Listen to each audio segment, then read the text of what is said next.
तो अशिता ने जो भविष्यवाणी किया था कि बुद्ध यानी कि ये सिद्धार्थ जब ये बड़ा होगा तो बहुत बड़ा सन्यासी बनेगा, नहीं तो बहुत बड़ा एक सम्राट बनेगा। सम्राट तो ठीक था, लेकिन सन्यासी शुद्धोधन को हैरान कर देने वाली बात थी। एक पिता के लिए अपने पुत्र को सन्यासी बनते हुए देखना बहुत ही, समझिए कि ये कोई कर ही नहीं सकता। यही वजह था कि शुद्धोधन को जो असीता थे उनकी बातें उन्हें बहुत परेशान कर दिया। उनकी बेचैनी काफी बढ़ गई। वो नहीं चाहते थे कि मेरा पुत्र कभी सन्यासी बने। वो नहीं चाहते थे कि मेरा पुत्र जब सयान हो, जो बड़ा हो, तो सन्यासी बने।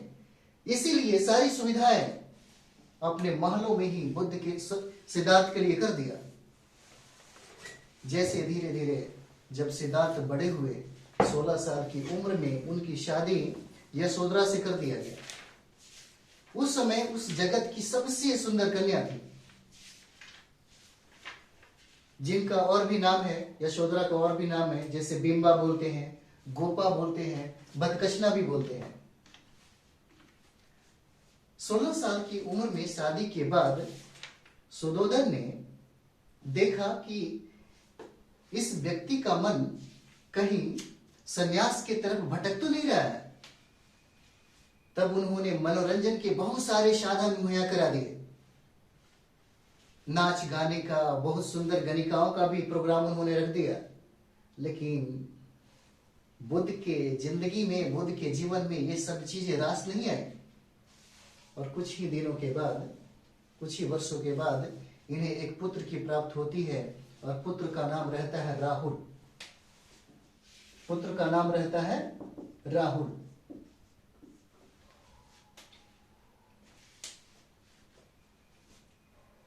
एक समय होता है जब ये धीरे धीरे सयान होते हैं, अपनी उम्र के वो पड़ाव पे जब पहुंचते हैं, तो जब इन्हें साम्राज्य को संभालने की बारी आती है,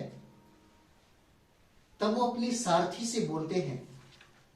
सारथी का नाम रहता है चन्ना या छंदक। वो बोलते हैं कि चलो थोड़ा महल के बाहर घूम के आते हैं। तो जब ये खबर शुद्धोधन के पास पहुंचता है, तो शुद्धोधन पूरी तरह से तैयारी करवा देते हैं और बोलते हैं कि सीमा के पार कभी लेके नहीं जाना, क्योंकि सीमा के पार ले जाने से सिद्धार्थ के मन में वैराग्य की भावना जग जाएगी। और इसीलिए उस सारथी को समझा बुझा करके उन्होंने भेजा। बुद्ध का प्रिय घोड़ा, जिसका नाम था कंथक, याद रखेंगे आप लोग। प्रिय घोड़ा जिसका नाम था कंथक, और सारथी जो चन्ना था, बुद्ध को रथ पे सवार करके वो उन्हें साम्राज्य की यात्रा पे निकल चले। बार बार सारथी उनको बोल रहा था कि महाराज अब यहां से लौट चले, लेकिन सिद्धार्थ बार बार आगे ही जाने की बात कर रहे थे। उनके जिंदगी में जो 4 घटना घटी, बुद्ध के जीवन को ही बदल के रख दिया। पहली घटना घटी जब वो कुछ दूर पहुंचे वहां पे, तो सबसे पहले उन्हें एक बूढ़ा व्यक्ति दिखाई दिया, जो लाठी लेक करके, जो चेहरा एकदम मुरझाया हुआ था, रीढ़ की हड्डियां टेढ़ी हो गई थी। उसे देख करके बुद्ध ने अपने सारथी से पूछा कि ये व्यक्ति ऐसे क्यों हो गया। तो बुद्ध ने, सारथी ने जवाब दिया कि सब लोग बूढ़े होते हैं, क्योंकि बुद्ध ने अपनी जिंदगी में कभी अपने महलों में बूढ़े लोगों को देखा ही नहीं था। शुद्धोधन ने ऐसी व्यवस्था रखी थी, ऐसी व्यवस्था कर डाली थी, ताकि थोड़ा सा भी बैराग की भावना सिद्धार्थ के मन में ना आए। उस समय बुद्ध सोच में पड़ गए। उनको लगा कि दुनिया अब देखने को मिल रही है, फिर उन्होंने अपने साथी से बोला कि रथ आगे ही लेके चलो। जब उन्होंने कुछ दूर गया तो एक रोगी व्यक्ति को देखा। ये क्रम भी आप याद रखेंगे, शायद ये सब चीजें पूछने को मिल जाएगा। तो जब रोगी को देखा तो उन्होंने अपने साथी से पूछा कि अरे ये तो बीमार है, मतलब ये व्यक्ति कैसे दिख रहा है? तो साथी ने जवाब दिया कि शरीर जो खांसता है, जो कराहता है, जो चिल्ला रहा होता है, ये शरीर भी एक दिन बीमार पड़ेगा। सिद्धार्थ के मन में आया कि शरीर भी बीमार पड़ता है, जो उन्होंने अपनी जिंदगी में कभी ये चीजें देखा ही नहीं था। फिर कुछ देर के बाद, कुछ कदम आगे बढ़ने के बाद उन्हें एक लाश दिखाई दिया जो 4 व्यक्ति कंधों पे लेके जा रहे थे। उस समय सारथी से पूछा गया तो सारथी ने सिद्धार्थ को जवाब दिया कि ये व्यक्ति की मृत्यु हो गई है। ये व्यक्ति की मृत्यु हो गई है। ये सिद्धार्थ के लिए बहुत परेशान करने वाली बात थी। सिद्धार्थ के मन में यही से वैराग्य की भावना जग जाती है। यही शुरुआत है। फिर कुछ कदम आगे बढ़ने के बाद उन्होंने एक सन्यासी को देखा। बार बार उनका जो साथी है लौट के चले जाने को बोलता है। सन्यासी को देखने के बाद ये भी हैरान हो जाते हैं कि जिंदगी में ये सारी चीजें हैं और ये सारी चीजें जो सिद्धार्थ को अंदर से झकझोर के रख दिया।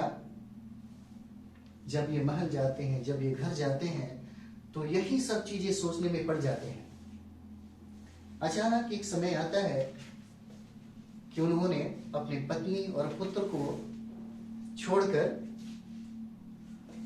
आधी रात को ही निकल जाते हैं। यानी कि 29 वर्ष की उम्र में उन्होंने अपना घर त्याग दिया। और इस घटना को महाभिनिष्क्रमण कहते हैं। इस घटना को महाभिनिष्क्रमण कहते हैं। सिद्धार्थ ने चन्ना को बोला कि मुझे सीमा के पार छोड़ दो।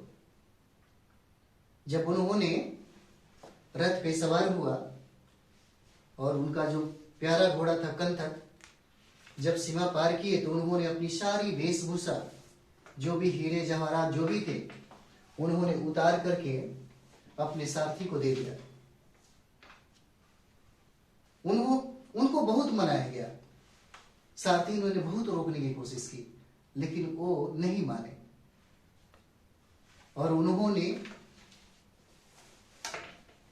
सारथी को सारे जो राजसी वेशभूषा था, जो सामग्री थी, उनको सौंप दिए, सारथी को सौंप दिए। और वो सीमा से वो वहां पे समझिए कि चलने लगते हैं।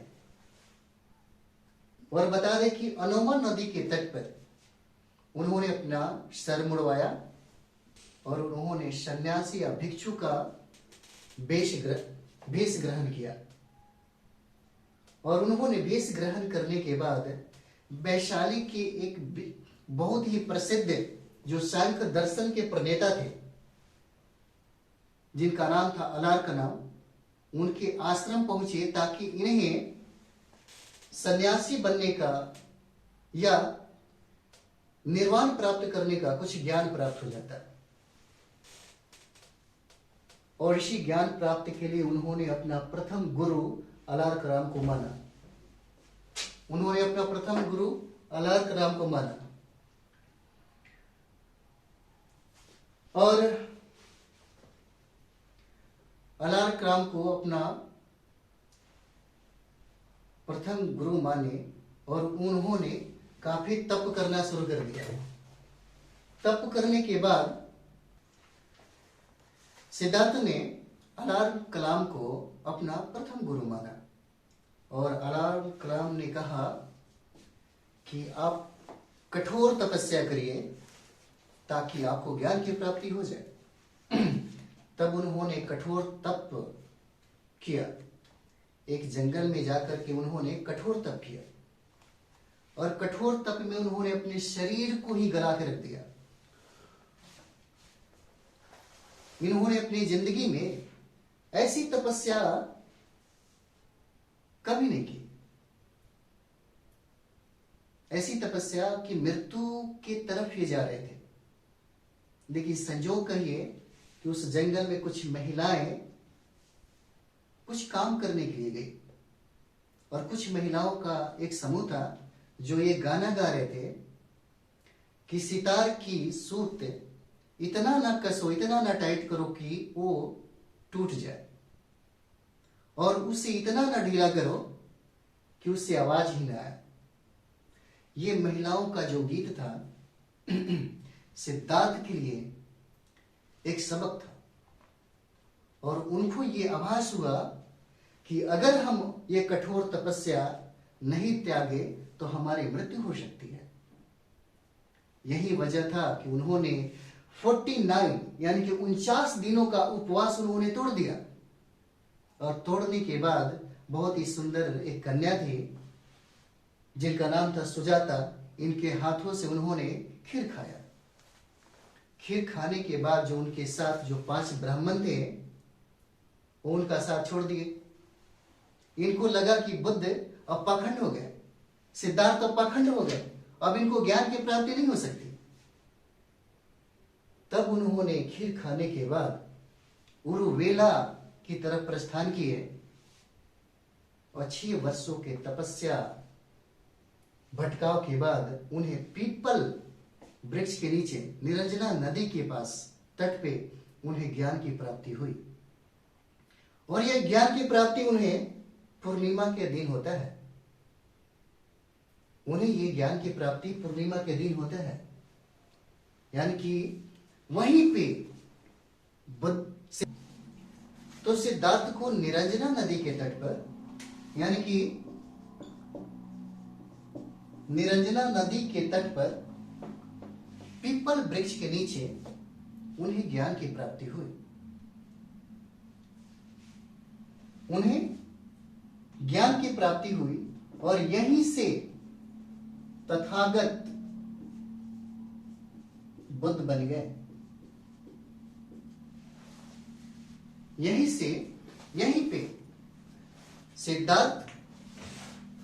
पे सिद्धार्थ बुद्ध बन गए।